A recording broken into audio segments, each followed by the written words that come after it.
We have a very important and interesting program today, the do's and don'ts during an interview process. And this is an idea that Jean Hawes brought to our attention, and we thought it would be very helpful, especially to non-HR employees.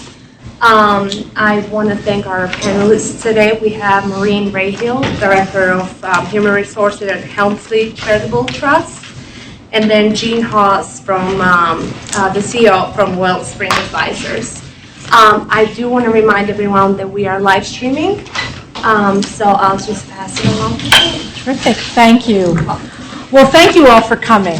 And this actually was an idea that came up a year ago around holiday time. Maureen and I were at the FAN event, and I said, you know what we really should think about? And I said we should think about doing something to help people who are doing the interviews at different foundations who maybe haven't been trained in it. So now there are some HR people here, so I'm going to want you to jump into at some point because you have the experience, and some don't. And often our staff, we say, sit on a panel, interview these people, but they've never been trained. And we thought, boy, it would be really great to pull together some training for non-HR people about the things you can, what questions you might want to ask and which you might not want to. So let me just see if I get this right. So there's so much guidance out there for people, like how do you interview to get a new job, but not so much about how do you conduct an interview. There's stuff out there, but you really have to look for it, and if it's not a part of your job, why would you? So we thought we'd do some of that work and draw it from our own experience, but also some of the research we've done. Now, I was going to talk about the four of us on this panel today, and there are two of us on this panel today. One, Maria Pignataro-Nielsen, who's the other FAN co-chair with you, also thought this was a great idea when we were at the FAN party, probably after a couple glasses of wine. Great idea. And then she had shoulder surgery earlier this week, and she kept saying, I'll be there. She was texting us from leaving the hospital going, I'm not going to be there. And that said, she read the slides, and by the way, I have some changes to make. So she had a lot of input on this. Then last night, Manisha Mehta, who I asked to join this panel, who works with me, who's a program director, and I said I wanted a program person to talk about how she pulls together her panels and thinks about it as a program person. Hadn't been in all week. We worked together. I'm like, you're still going to be okay? She's like, I'll pull through. Last night at 10 o'clock, I'm not going to make it. So I said, just send me your notes. We'll be fine. You know, I wanted to say, how could you do this to me? But instead, I put on my best HR and said, oh, I hope you're okay. But send me your notes. So here we are. So that's all to say that, and I told Maureen, and Maureen emailed me back last night, and it's like, it's okay. We're HR. We can do it. So kind of the team spirit there.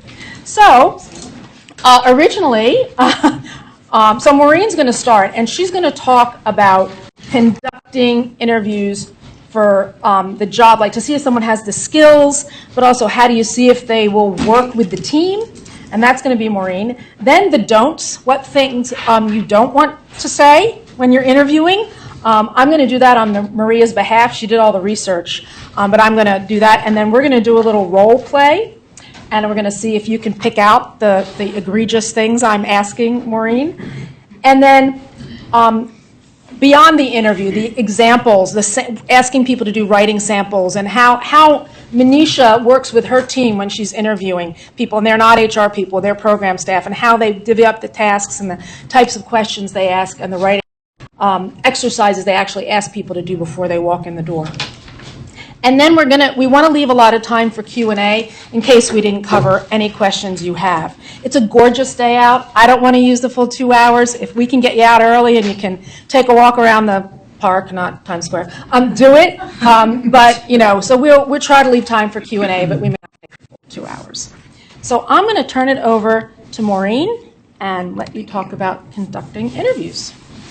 Okay, so the first thing I would say about the hiring process is we'll work with the hiring manager to develop a job description.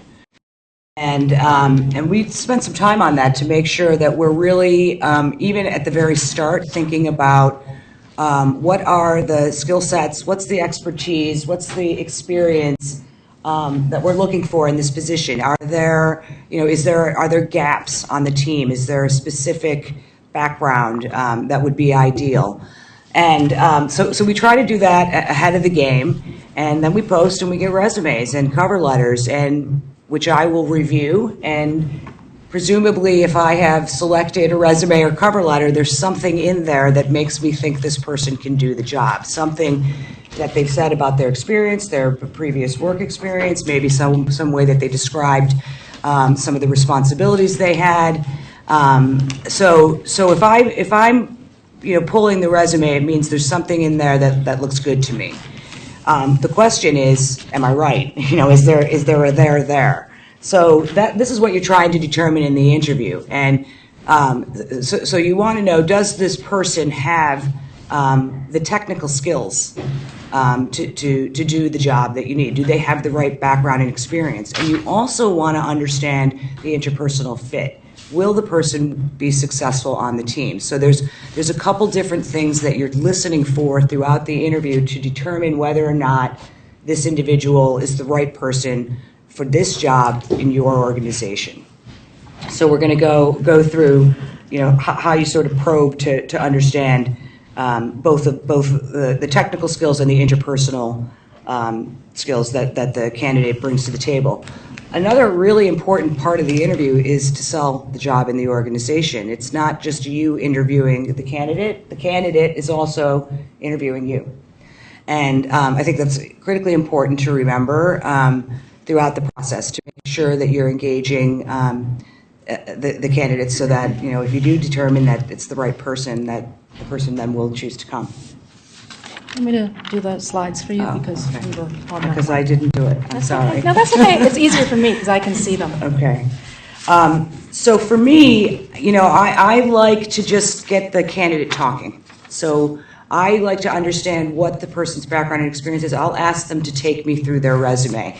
And again, I'm listening to understand, do they have the right skills? Do they have the right experience? Lots of times they'll mention something that I'll want to probe a little bit more deeply. But I'm also listening for style purposes. Does the person check in? Does the person just talk and talk and talk and talk?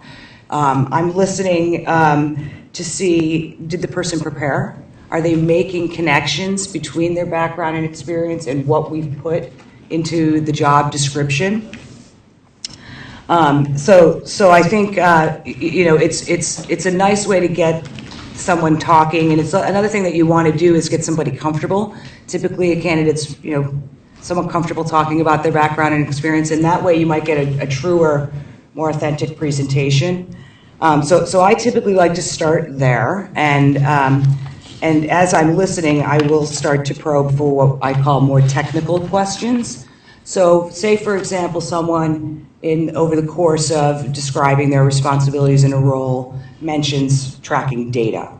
So I'll want to, that's a skill that I need in many, many roles, but I want to know more about that. How did they use it? Did they use how did they do it? Did they use a database? Did they use Excel? What's their comfort level? Did they have familiarity with any databases that we use?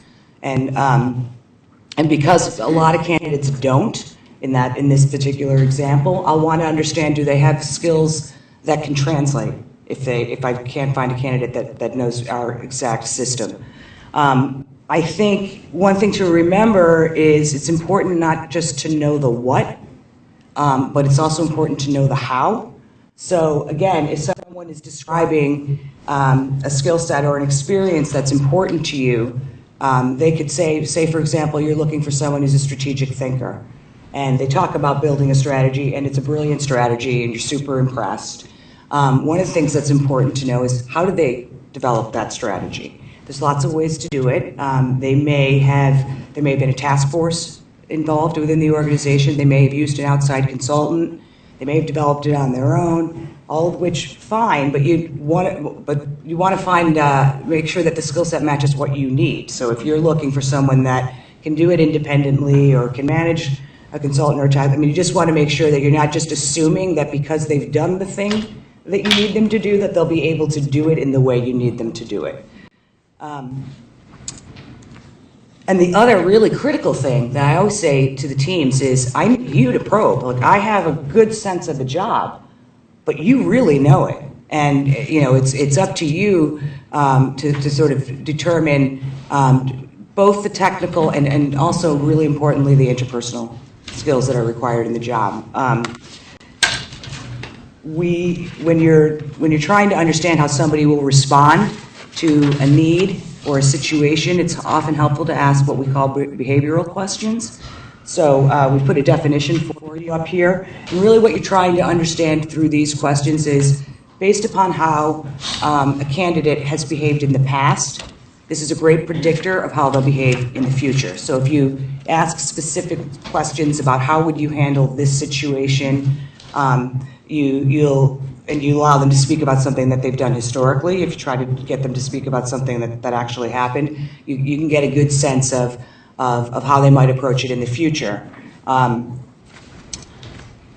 of the, so my friend Carol is here, and I've done interviews for her department. She's our office manager, and a critical attribute for candidates on her team is someone who has grace under pressure. A lot of times the office ops team are responding to situations where something's not working. And it can be situations like this, where you're in a room, there's a lot of people watching, and you've got to come in and fix the PowerPoint or the screen or whatever it is, which is, stressful. So I'll want to understand in that situation how someone has handled, in the past, a situation where they're maybe in the spotlight, under pressure, how they respond to that. You'll want to get to know, if your team functions as a team collaboratively, you'll want to listen to how the person speaks about their background and experience by listening for I, by listening for we, the attribution for things that they've done, things that they've achieved. You definitely want to make sure that you have thought in a really comprehensive way about every aspect of what you need from this person to contribute to your team, to see if they can add value. So you also, there you can ask questions about how they make decisions, how they engage with their peers, if it's a managing position, what's their management style, and to the extent that you can ask for specific examples, that's helpful. And again, it can do two things. It can get the person to sort of present more authentically because they're talking about something they know about. So now you've done the interview, and you've determined whether or not the person you think you have a suspicion about whether the person can do the job. You want to debrief with the team. You want to do that in short order because you'll forget. The other thing you want to do is take notes. And you want to ask yourself questions like, do they have the right skills? Will they add value? Can you envision working with them? I'll often ask people who travel, can you imagine spending 3 hours in the airport with this person? Yep. Great question. And one way to do that, I also will often say to them, if you want to try to get a better sense of that, maybe ask the person for a coffee. I always recommend meeting when you're getting down to the finalists, meeting them multiple times. But you can also sort of change the setting, change the circumstance to sort of see, if you see a different side of the person. Can I tell you, just to interrupt for a second, there was a story, I don't know if you saw this in the New York Times, about a guy for the finalists. He would take them to a restaurant, and he would say beforehand, he would tell the waiter, I'm going to give you a really big tip, but I want you to get his or her wrong. And he wants to see how that person behaves and treats the waiter when the order's wrong, whether they're gracious about it or whether they start berating them. As I said at the beginning, you're also there to sell your organization. You should always be a representative for your organization. Make sure you give them ample time to ask questions, and I also am interested in their questions, what their questions reveal about them. Did they research? Did they prepare? Are they curious? Do they ask sort of the typical questions? Do they ask me questions that they could get the answers to from my website, or do they look at that information and ask me something deeper? And, you want to also make sure that you're answering the questions so that the person comes away wanting the job, wanting to work for your organization. And I think it's, I'm sure there's no need to remind the people in this room, but you always want to be very, very respectful of candidates who are, they're giving you their time, they're giving you their interest. You want to be clear with them about sort of your process. And, I always say, because my process always takes longer, that they should feel free to check in if they feel like I'm ignoring them. Where are you in this process? So just be open, be engaging, be candid, listen carefully, and answer carefully. That's great. I think you had the much harder part of this presentation. It's a lot easier to talk about what not to do because many of us have made these mistakes over the years. So we're pulling some of this from research, some of us from what we've observed or even done. So I'm going to talk about some common flaws in interviewing, and these are actually drawn from, these are Maria actually gives out to her people before they interview. And number one, and we can't stress this enough, is being prepared. And don't be unprepared. This is a common flaw. There's a lot of people, and you know who they are in your office, who think, I'm just going to walk in there and see if we hit it off. We're just going to have a chat. And that is just not the thing to do. You really need to go in there. You can't let the conversation meander without asking consistent questions to each candidate. That's the other thing. How can you compare when you ask this one about their vacation last summer and you ask this one about their skills and experience? Be really consistent and write it down so that when afterward you're actually being able to compare apples to apples. But some people go in, don't think about them beforehand, don't get consistent. We say that's a no-no. Losing focus, starting to say, that was an interesting point, which then you start going down a different road that doesn't get at this issue of finding out more about them. And going off script, yeah. And then for panel interviews, and I'll get into this a little bit when I do Manisha's presentation, which is making sure you've all decided up front who's going to ask what questions, really preparing and making sure you stick to time. So that relates to number 2, which is losing track and running out of time, which relates to number 3, which is talking too much. I think talking too much should actually be number 1, because I got to tell you, I was in interviews where I'm like, I walked out, I don't think I said 5 words, but I just got talked at. It's really sitting back and making sure you're listening and not talking too much. And then sometimes you try to be helpful and say, so did you mean by that, blah, blah, blah, you're trying to help them. Well, let them stand on their own and figure it out. So don't try to jump in or ask leading questions, which is indicating how you want them to answer. Some people are very uncomfortable with silence. Well, sometimes you just have to sit there and the person's thinking and let them fill that space, but not try to answer for them, not try to jump in. And then asking poorly designed questions that don't relate to the job. Being swayed by charm or interpersonal skills rather than knowledge, skills, and experience. An easy one to happen. I loved her. Gosh, I loved her. She had like this great red shirt on, and I loved her accessories and her cute red shoes. I loved her because she looked like me. People do that, but, come on. It's too easy to fall victim to falling in love with someone because in the end they are just like you. So try not to be swayed by their charm. And then the other one, which I love, don't let, if there's an answer that you didn't get, that wasn't quite clear, say, I'm sorry, I need to know a little bit more about that. Dig a little deeper if you have to, and don't be embarrassed if you want more information. That's what you're there to get from them.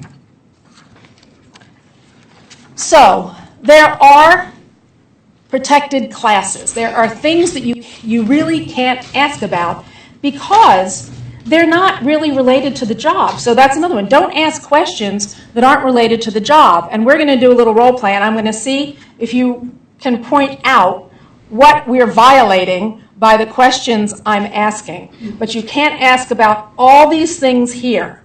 Yes? What does that mean, genetic information? I can blame Maria, but I should know this.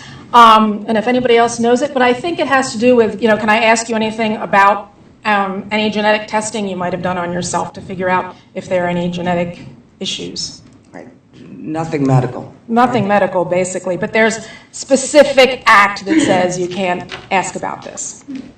I want to get into citizenship just for a second because this does come up. I often get asked, can you hire somebody who's not a citizen? And what you can say legally is that you're only considering right now people who are legally eligible to work in the U.S.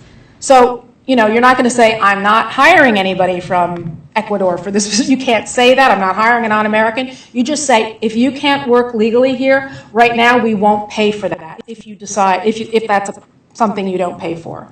But if they have immigration, if they have a work visa, then it's not relevant. Is that one clear? Because I get asked that a lot, and I actually went to my attorney to get that answer, so I have it. So good. I'm glad I asked. So why are these protected classes relevant? Because you don't want to ask a question that could lead someone to say later, you know, I was the right person for that job and I didn't get it because they asked me if I was pregnant and they were really worried about that. It's like you don't want to open yourself up to that. You can only ask a question related to one of these classes if the response is related to the candidate's ability to reasonably perform critical aspects of that job. And that's the only time you can. So I have a link here, and I put some links up here because these slides are going to be posted if you want to review them later. But basically, you really only can ask those questions, and this is per the EEOC, that are essential for determining if the person is qualified for the job. Jane, can I ask a question? Yes. About the, so something like if you were working in an office that didn't have a handicap accessible entrance, for example, what kinds of questions could you ask about ability, you know, to be able to get in and out of the building, for example, versus not asking a question and the expectation that the employer would make an accommodation for that candidate? Yeah, that's a hard one only because we've never worked in a non-building. So, and we've always assumed that, because we have several staff with disabilities, we've always assumed that if it's the right person, we're going to make the accommodation. We can't put an elevator in a building, though. They're on the third floor walk up.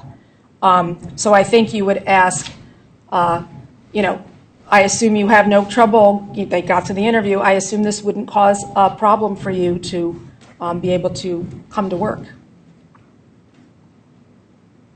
That's a good one. I mean, it's a tough one. So this role play is going to be name that don't. And if you have notes, we're going to do a little role play. I'm going to ask a bunch of questions of Maureen, who's my candidate, and I want you to see if you can pick out the things I'm asking. And let me just say, sadly, these are all true. These are examples that we've heard from. Maria pulled these out. I recognized some of them, things that people have said, well, why can't I ask that, have done or we've heard. So, yeah. Okay, so we'll start. So thanks so much for coming, Maureen. It's great to have you. We're excited about your CV, which we've been reviewing. And wow, I love that ring. That's so great. Are you married? Well, thanks, Jean. It's great to be here. Thank you for complimenting my ring. Yes, I am married. Oh, great. Wow. How long have you been married? Well, my partner and I have been together for 6 years. Partner. Oh. So would that be a same-sex partner? Yes, Jean. As a matter of fact, it would, yes. Wow. So do you have kids? I do. Yes, I have 2. Oh, wow. You can have any more? No plans at the moment. No, not at the moment. Yeah, okay. Is there like a buzzer? Just wondering. And I love your accent. So where'd you learn to speak like that? So Were you born here? I grew up in Ecuador. Wow. And are you a citizen now, though? Like here, you've been here a while. Are you a citizen? Yes, I am a citizen now. Great. I loved your bracelet, and I saw it, and it looked like there's like a religious, like I've seen people wear these, and it's like a religious, symbolic. Does it have any religious symbolism for you that? Yes, it does, as a matter of fact. Really? Really? What religion is that related to?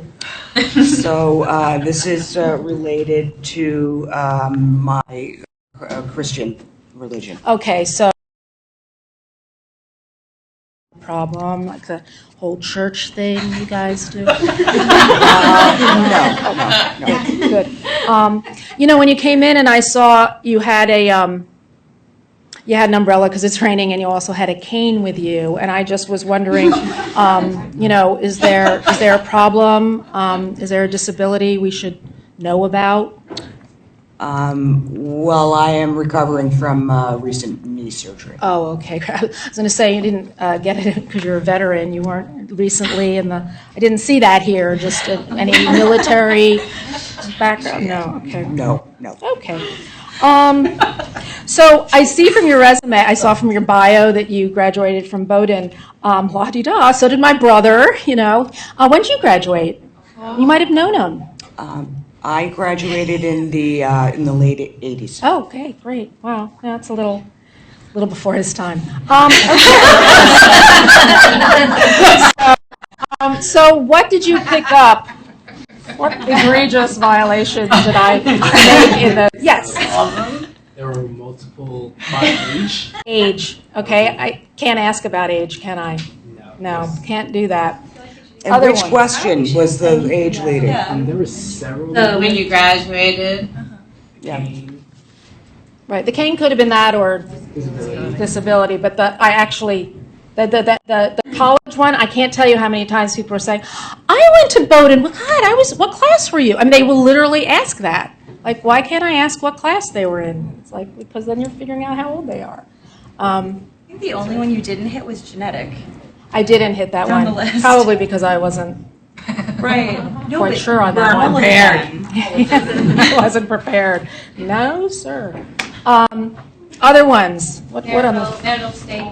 marital status? You can't ask. You can't ask. What? How relevant is that? And that has been asked. Sexual preference. Sexual preference. Yep. Not relevant. Citizenship. Citizenship. Yeah, I kind of got them all. Pregnancy Discrimination Act, veteran status. Yeah, you got them. I did, yeah, so we can't ask about that. Religion, can't ask about that. Why you would, I don't know. Where are you from? Cool. Where are you from? Right, national origin. Can't ask it. So a lot of these things were on the list because of the Civil Rights Act back in 1964. And I think one of the things that's hard is, we're saying to you, you really want to ask questions in the sense of a person's personality. Are they going to fit with the team? But you can't ask personal questions, So you have to make sure that you have that line between trying to get to know somebody without violating any laws. Right. That said, sometimes I ask, what do you do for fun? Right. And then often it'll come out that way. Someone will say, well, I love to spend time with my children.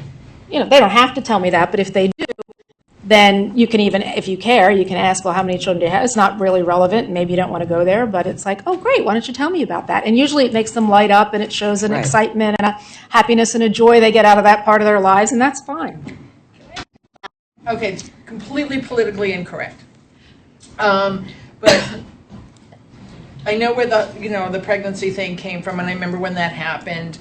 But as an employer, if you have somebody who is planning on, say, having a dozen children, that does affect, this is going to sound terrible, but sorry.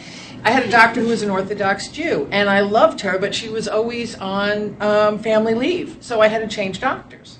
So if this was my employer, my employee, I feel like, I know I'm not legally allowed to, but it would be a consideration. If it's somebody that I constantly have to bring somebody in to cover for the job for 3 months here and 6 months there.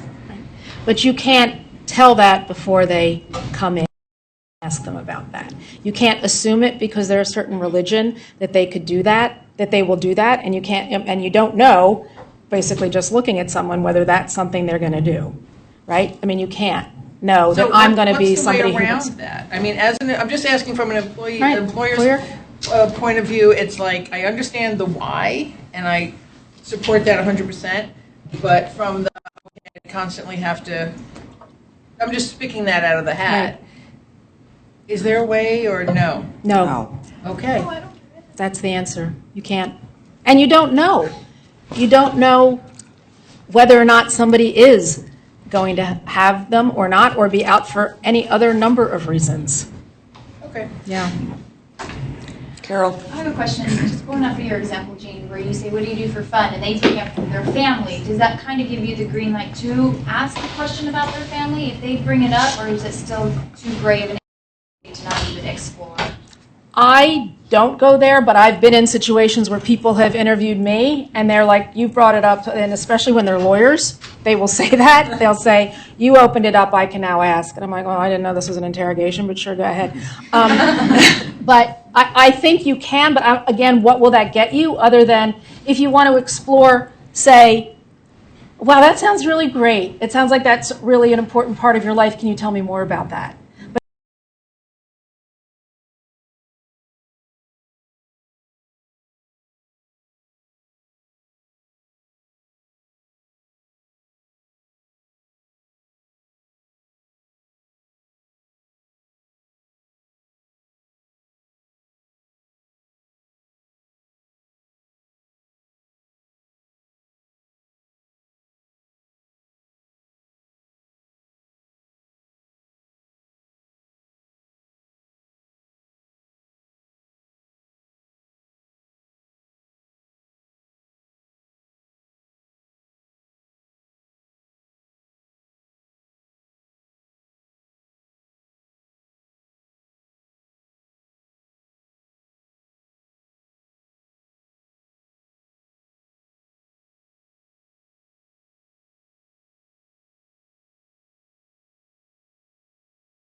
Everything else they bring to the table.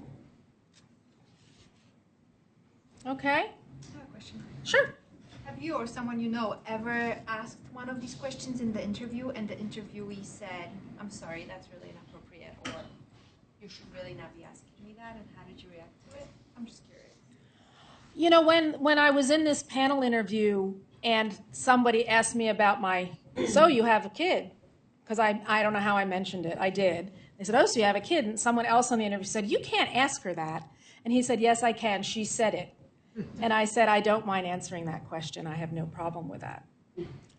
So the other person called him out. And I could have probably just said, I don't think that's appropriate, but it really, I didn't feel it had a bearing on whether or not I should get the job. So I was happy to talk about it. So I've never been in I haven't ever been there where, obviously I've never asked that question. I've never been with somebody who's asked something where I'm like, you can't go there. Has this ever happened? No, but I think the other thing that you got to, it's never happened to me. But I think one thing to bear in mind, it kind of goes to the comment about respecting candidates, because there's a power dynamic, right? If somebody's in the room with you, they're interested in the job, they're probably not going to say, that's an inappropriate question, or that makes me uncomfortable. But it's an absolute reflection on you and your organization. If they didn't get it. Yeah, I think the fact that, that people might not always speak up doesn't mean that they're not offended. Not to say that I've ever asked those questions. No, I would never Right. say that. But I have an accent, so people often ask me where I'm from, right? And Right. I'm thinking back to interviews in the past, and I've definitely been asked, where are you from? Yeah. I'd actually been on an interview and didn't get it. The person actually told me the reason why I didn't get it was because they didn't want to be my first U.S. employer. And that was as HR director of a very large legal firm. Wow. Legal, wow. Yikes. So ironic.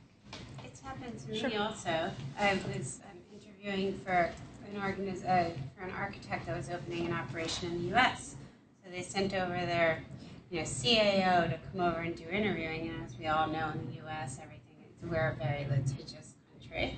You can't ask all these questions. She did not know that. First question out of her mouth was, how old are you? And I was like, I just need to give you a little education whether or not I get this job or not. I just want you to know you can't ask a lot of the general questions that you can ask in Europe. You just have to stick with the job. You can ask me stuff about the job. And she was like, said, no, it's fine. I'm your first interview. You have a whole day of interviews. Whether or not I get the job, I just want you to know. And she was like, okay. I did not get that job. Smarty pants. Wow. Yeah, so like I said, there's a lot of wisdom in this room. So please, people, give us some of your answers when we don't get it, because this is really helpful. So I'm going to talk a little bit about what we do at Wellspring in terms of using writing samples. I'm also going to give you a little background about what's out there. So it just so happened that yesterday, before I learned I was going to do this part of the presentation, the Management Center, I don't know if you know about them in DC, had just sent out an email. I subscribe to their emails, and they have lots of great resources. And they talked about this idea of asking people to simulate activities, writing samples, whatever, before they come and see you. And so they suggested some guidelines, and they also gave some examples. And so I cribbed from them, and you can click on that link and see what I'm talking about. But basically, they did talk about pay attention to how you frame the request and respect the candidate's time. Explain why you're doing that. And they gave some sample language, which I really liked, which was say, we had a great response. You're one of the most promising candidates. And we're going to ask you to prepare something for us that we'd like you to submit before we bring you in for interviewing. But remembering, they're not, unless you're going to pay, we do pay people for that, and I'll get into that. But if you're not going to pay them, remember, their time is valuable to them. So be mindful of what you're asking them, how much you're asking them to prepare. So as I said, be thoughtful about the time requested, and be ethical. And I thought that third one was really interesting. Don't ask them to prepare a press release for you and then use it. Whoa, that was good. Didn't even hire anyone yet, and I don't even have someone in that position, and I got free labor. Yeah, Catherine. So this has come up for me personally in the past, and for my partner in the past. We've both been asked to come up with business plans. Wow. And part of mine did go into use at the organization that did not hire me. Wow. So it is something, and developing a business plan is very different from asking someone to write a letter or to write something that takes them an hour, So it is really important that people remain very cognizant of how much time you're asking of someone, and think about things like business plans that would take you and a team a while to write. If you're asking a candidate to write something like that, you're asking for a lot of time. Yep. Wow. Thank you.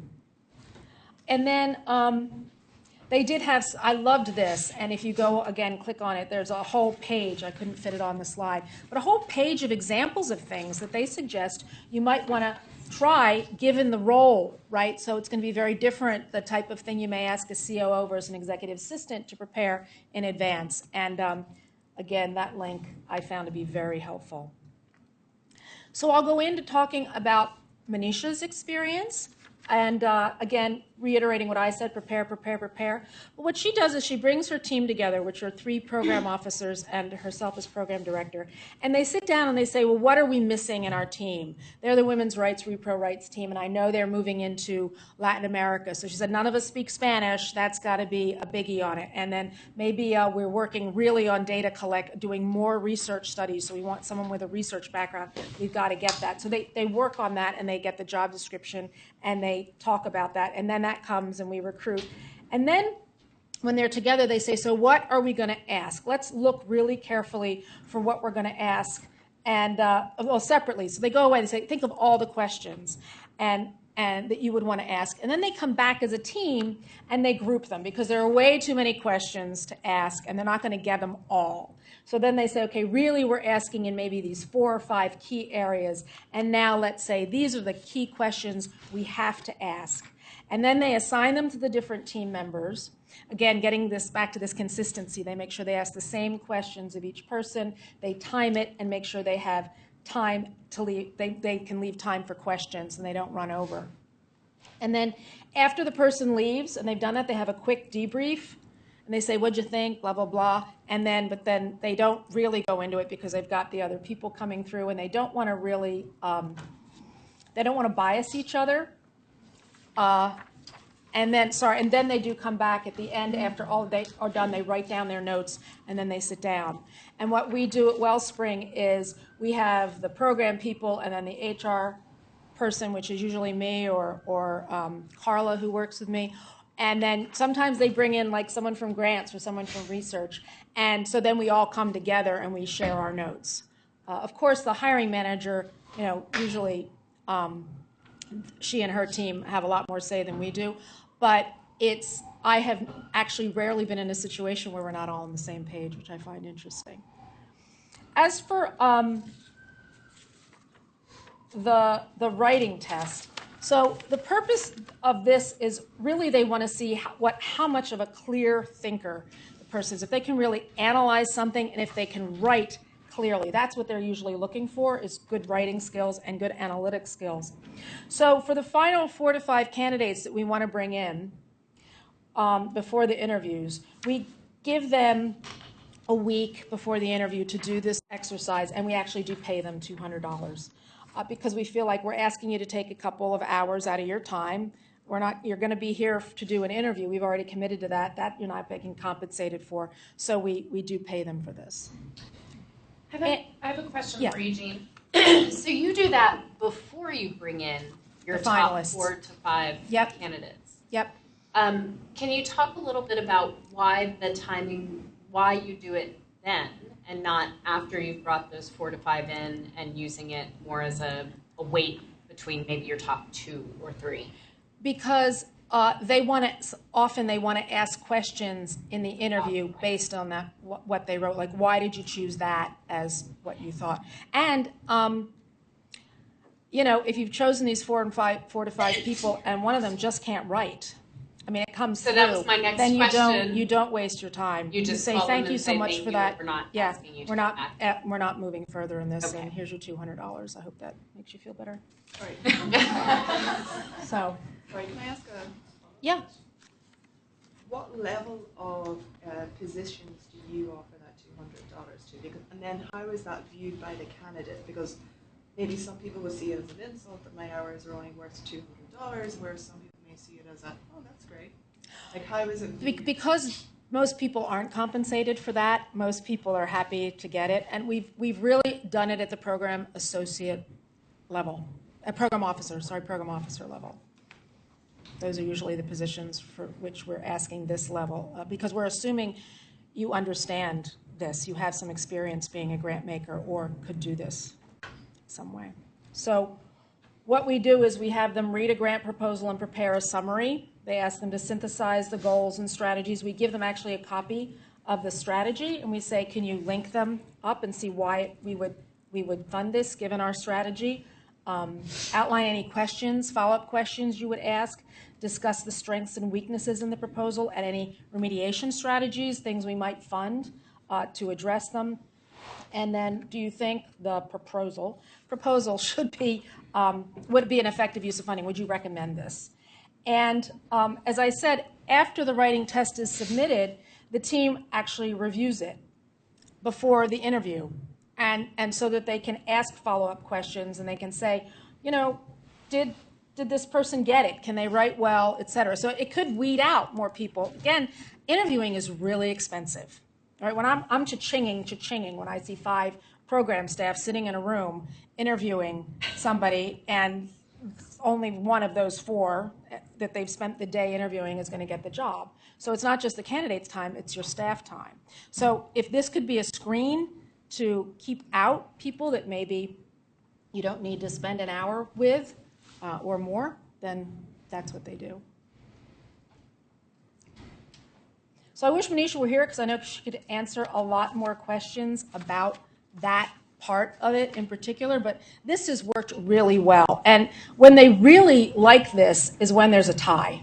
When there's 2 people who are really close and there's so much about them that they liked, but one of them nailed it on the analysis and one of them just didn't get it, or really a lot of it is the writing. Can they write as clearly and concisely? Were they able to really get it? Because you only have so much room to recommend a proposal forward. You don't have 16 pages to recommend to board members who don't have that much time. So keep it short, keep it simple, concise. Can they do that? So that's what she does. And that's our presentation. So if we have more questions, we'd be happy to answer them. Nick? So I'd just like to ask the question around sort of bias and sort of the conscious bias and the unconscious Implicit bias, bias. and how your experience with your staff and just generally that comes into play in the process. You know, there was recently a piece that I read, and I remember thinking I should integrate it, and I didn't because it wasn't really, but it said, are the questions your interviewers are asking biased? You know, they actually asked that, and I read it, and I remember thinking, oh, I probably should have I should read this and be prepared for it. I don't see that where we are. I haven't seen bias show up in questions. Any of the questions, the no's there, any of those no questions you ask to me are a symbol of, you know, why would I ask someone about their sexual orientation unless I had a problem with it? I don't understand that, right? I guess any question about where you're from, questions that just aren't relevant to the job, to me, kind of symbol some kind of bias, but. Yeah, I guess I would say I don't think also in our organization we've seen overt examples of that. But I think to the extent that mistakes are made in questions, they're made, you know, somebody's just interested. They're curious. Where'd you grow up? You know, right. To try to get to know somebody. So I don't see that coming up, you know, through interview questions. But I'd be interested in others' experiences, Yeah. if you've seen that, or I think it's a good reason to do some training around so that people know what they can. There's one question here, one question there. So more just like a comment. So in terms of like dealing with unconscious bias, I think it's something that we can unconsciously like introduce, like from just within the advert, like the language that we choose. Some terminologies, for example, could be very gender coded.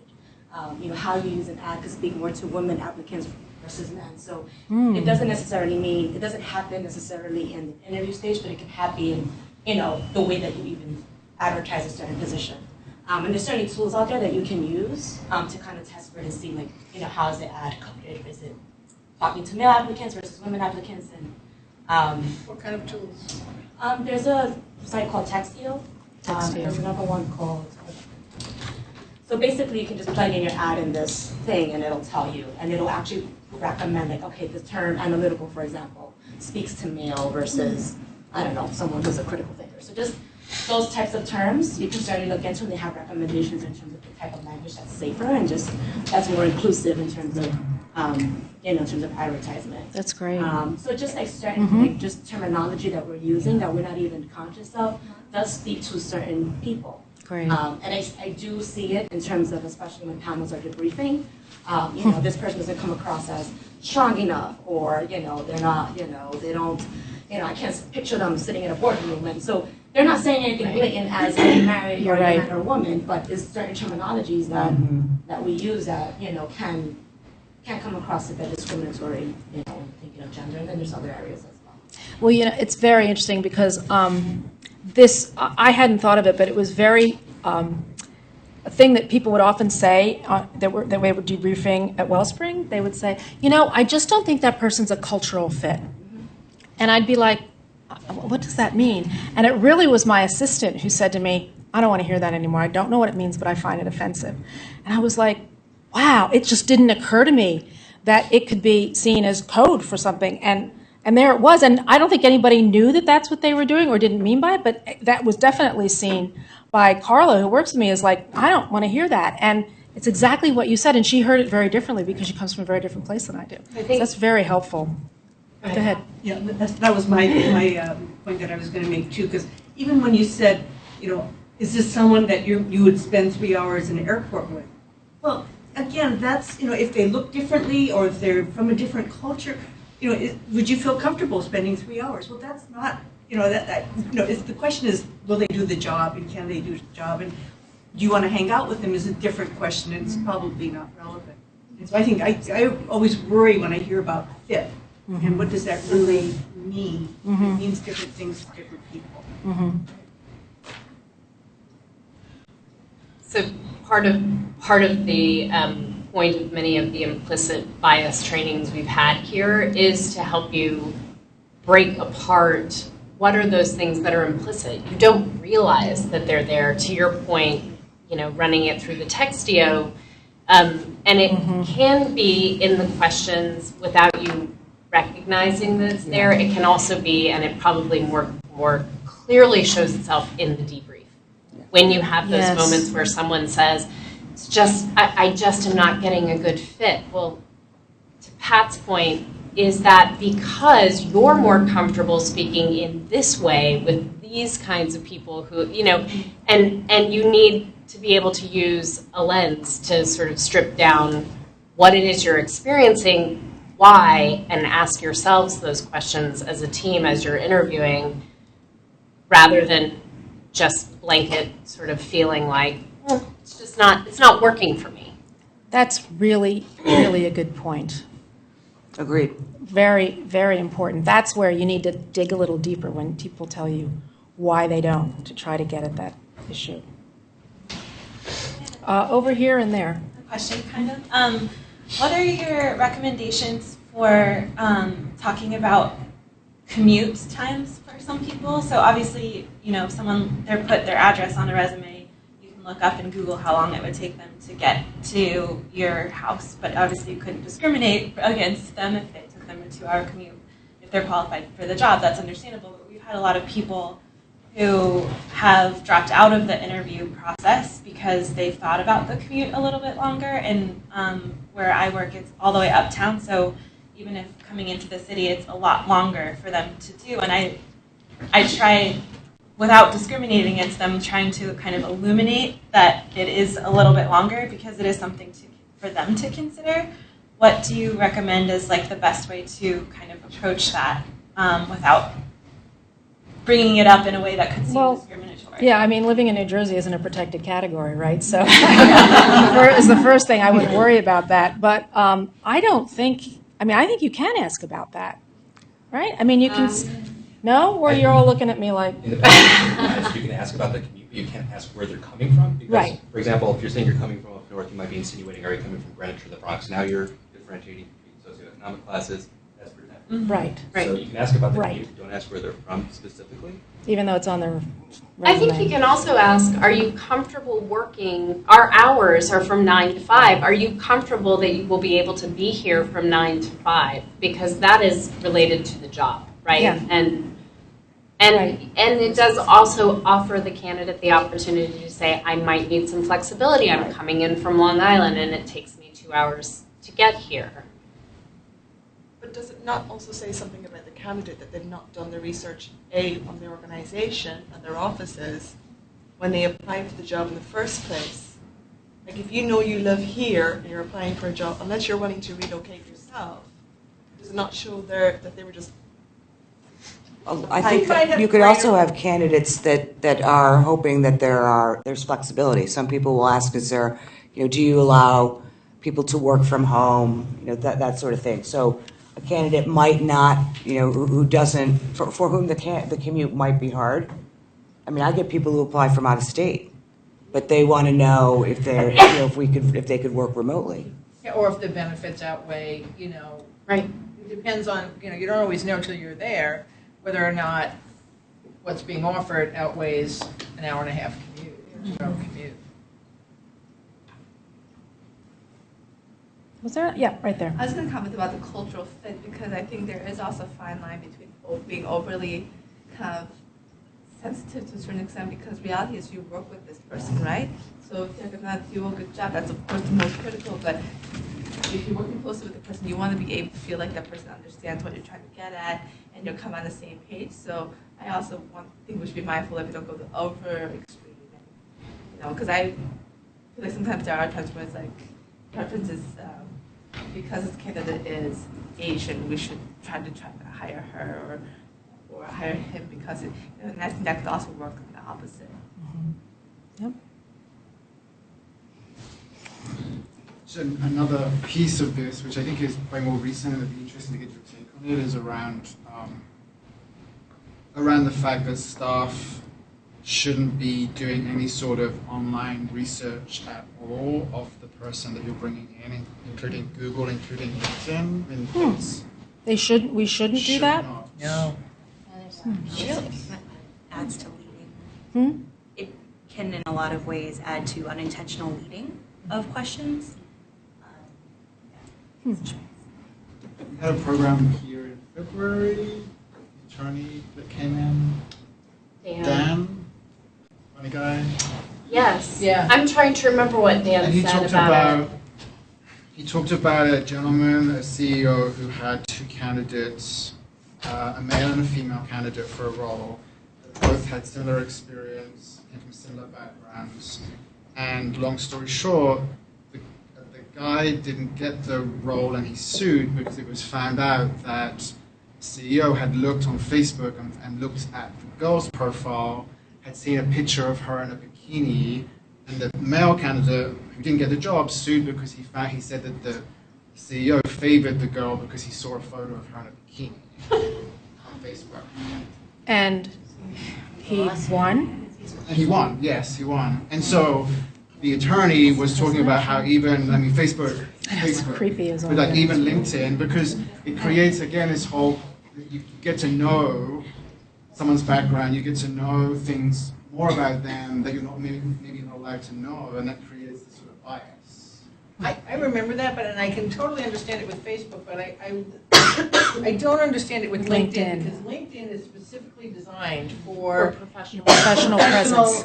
network. Resume. So It's your resume. He did stipulate for LinkedIn, Yeah, I though, remember. if you're affiliated with like cultural organizations, Right, you can volunteering, you get a sense of this person's interests, and if you're not, if you're not necessarily in sync with that, or you get to know more about their heritage or whatever, then it can create, these walls or these, opinions. Yeah, I remember that. And also LinkedIn tells you if somebody's looked at your profile. Yeah, unless you are not logged in. Wow. So, Clever. not an attorney, not going to talk about it. There you go. Jean cannot give legal advice. Any other questions, comments, things you want to share with the group? I would just add on the question of trying to unpack the idea around cultural fit. When we talk to candidates, we say that we are universally, as an organization, because we're a really small organization, that we look for candidates who are intellectually curious. We look for candidates who have great flexibility and can shift gears. We have 3,500 members, and they come to us with 3,500 different ideas sometimes. We talk about specific characteristics of your personality or experience that make for a good fit.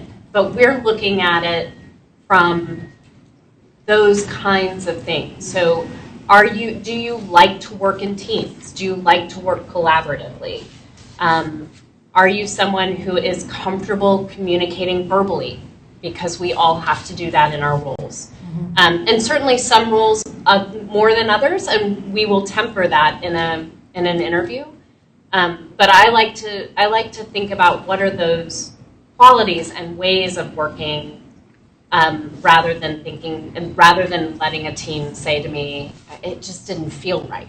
Right. Mm-hmm. No, it's very helpful. And sometimes they say, many foundations have a list of values, and you talk about your values, and you can bring that in, even ask them, tell me about some of your values. What do you value? And see if they say, well, what kind of respect, work environments integrity. do you enjoy? Well, yeah, that I often would tell me. I often ask, tell me if I were to call up your coworkers, what would they say about you? If I were to talk to your supervisor, how would they say you could? What was your last performance? Would you say about areas where you could improve? Oh, nothing. I'm perfect. It's like, okay, check. But asking them questions like that sometimes are helpful. But also the one on values, I often say, just help me understand some of your personal values. That always throws them. See how they can think on their feet. See if any of them jibe with ours. We have ones that are respect, integrity, humility is probably the most important one for us since we're anonymous. if it really matters to you that everybody knows what you do and how much money you give away and all that, like, we're not the place for you because you can't talk about it. And I think sometimes, if I'm asked a question from a candidate about, can you describe, can you tell me what the key attributes of a successful candidate are, or can you tell me more about the organization, what it's like to work here? They'll always ask about culture. That's the big one now. And when I answer that question, we'll ask the candidate what resonates with you in that answer. How do you react to that? Well, thank you, because this was such a richer conversation because of how much you all participated. So we really appreciate it. Thank you for coming and enjoy the rest of your Thank you. Thank you.